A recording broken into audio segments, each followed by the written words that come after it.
Clip number 787۔ اس clip میں آپ قرآن پاک کی سورہ مریم کی آیت نمبر 55 سے 57 تک کی تلاوت، ترجمہ اور تفسیر قرآن صراط الجنان سماعت فرمائیں گے۔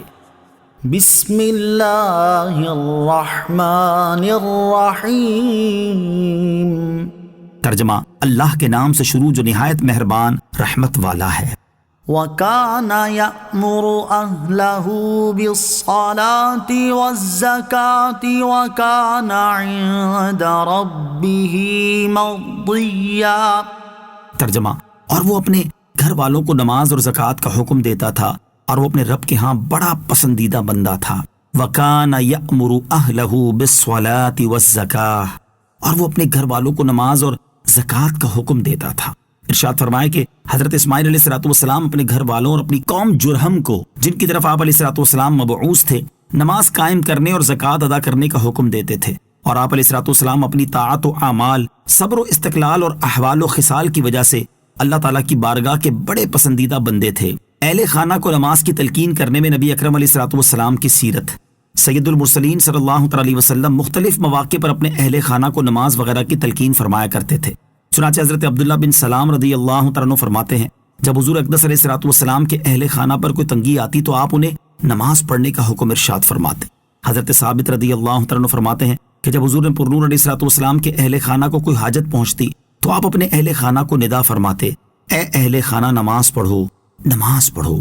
حضرت ابو سعید خدری رضی اللہ عنہ فرماتے ہیں، نبی کریم علیہ السلام 8 ماہ تک حضرت علی کرم اللہ تعالی وجہ الکریم کے دروازے پر صبح کی نماز کے وقت تشریف لاتے رہے اور فرماتے، الصلاۃ رحمکم اللہ، انما یرید اللہ لیذھب عنکم الرجس اہل البیت ویطہرکم تطہیرا۔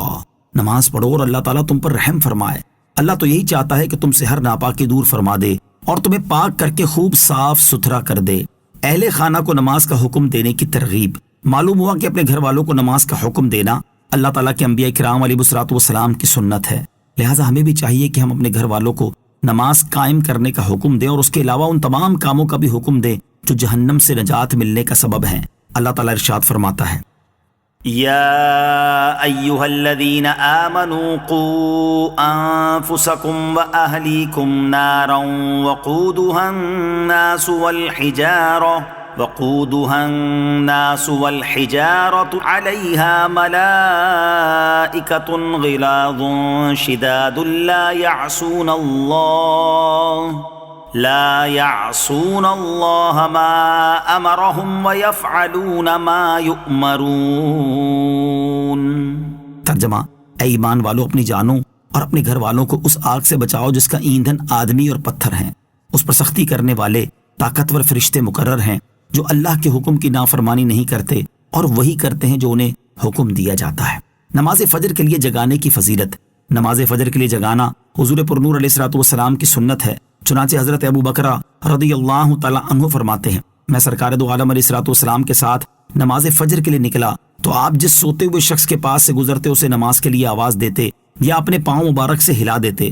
لہٰذا جو خوش نصیب انسان کسی کو فجر کی نماز کے لیے جگاتا ہے تو وہ نبی کریم علیہ السلام کی اس ادا کو ادا کر رہا ہے۔ وَاذْكُرْ فِي الْكِتَابِ إِدْرِيسَ إِنَّهُ كَانَ صِدِّيقًا نَبِيًّا۔ ترجمہ، اور کتاب میں ادریس کو یاد کرو، بے شک وہ بہت ہی سچا نبی تھا۔ وَاذْكُرْ فِي الْكِتَابِ إِدْرِيسَ، اور کتاب میں ادریس کو یاد کرو۔ ارشاد فرمایا کہ اے حبیب صلی اللہ علیہ وسلم، آپ ہماری اس کتاب میں حضرت ادریس علیہ السلام کا ذکر فرمائیں، بے شک وہ بہت ہی سچے نبی تھے۔ حضرت ادریس علیہ السلام کا مختصر تعارف۔ آپ علیہ السلام کا نام اخنوخ ہے اور آپ علیہ السلام حضرت نوح علیہ السلام کے والد کے دادا ہیں۔ حضرت آدم علیہ السلام کے بعد آپ ہی پہلے رسول ہیں۔ آپ علیہ السلام کے والد حضرت شیش بن آدم علیہ السلام ہیں۔ سب سے پہلے جس شخص نے قلم سے لکھا وہ آپ ہی ہیں۔ کپڑوں کو سینے اور سلے ہوئے کپڑے پہننے کی ابتدا بھی آپ ہی سے ہوئی۔ آپ سے پہلے لوگ کھالے پہنتے تھے۔ سب سے پہلے ہتھیار بنانے والے، ترازو اور پیمانے قائم کرنے والے اور علم نجوم اور علم حساب میں نظر فرمانے والے بھی آپ ہی ہیں، اور یہ سب کام آپ ہی سے شروع ہوئے۔ اللہ تعالیٰ نے آپ پر 30 صحیفے نازل کیے اور اللہ تعالیٰ کی طرف سے نازل ہونے والے صحیفوں کا کثرت سے درس دینے کی وجہ سے آپ کا نام ادریس ہوا۔ درس قرآن اور درس علم دین کے فضائل۔ حضرت ادریس علیہ الصلوۃ والسلام اللہ تعالیٰ کی طرف سے نازل ہونے والے صحیفوں کا کثرت سے درس دیا کرتے تھے۔ اس سے معلوم ہوا کہ اللہ تعالیٰ کی کتاب کا درس دینا انبیاء کرام علیہ الصلوۃ والسلام کی سنت ہے۔ اس مناسبت سے یہاں قرآن مجید کا درس دینے کی فضیلت اور علم دین کا درس دینے کے 2 فضائل سماعت کیجیے۔ مسلم شریف کی حدیث ہے، حضرت ابو ہریرہ رضی اللہ تعالیٰ عنہ سے روایت ہے، نبی کریم علیہ الصلوۃ والسلام نے ارشاد فرمایا، جو لوگ اللہ تعالیٰ کے گھروں میں سے کسی گھر میں جمع ہوتے ہیں اور وہ قرآن مجید کی تلاوت کرتے اور ایک دوسرے کو اس کا درس دیتے ہیں تو ان پر سکون نازل ہوتا ہے، رحمت انہیں ڈھانپ لیتی ہے اور اللہ تعالیٰ ان کا ذکر فرشتوں میں فرماتا ہے۔ نمبر 2، حضور پرنور علیہ الصلوۃ والسلام نے ارشاد فرمایا، وہ عالم جو صرف فرض نماز پڑھ کر بیٹھ جاتا پھر لوگوں کو علم دین سکھاتا ہے، اس کی بزرگی اس عابد پر جو دن کو روزہ رکھتا اور رات کو قیام کرتا ہے ایسی ہے جیسے میری فضیلت تمہارے ادنا پر۔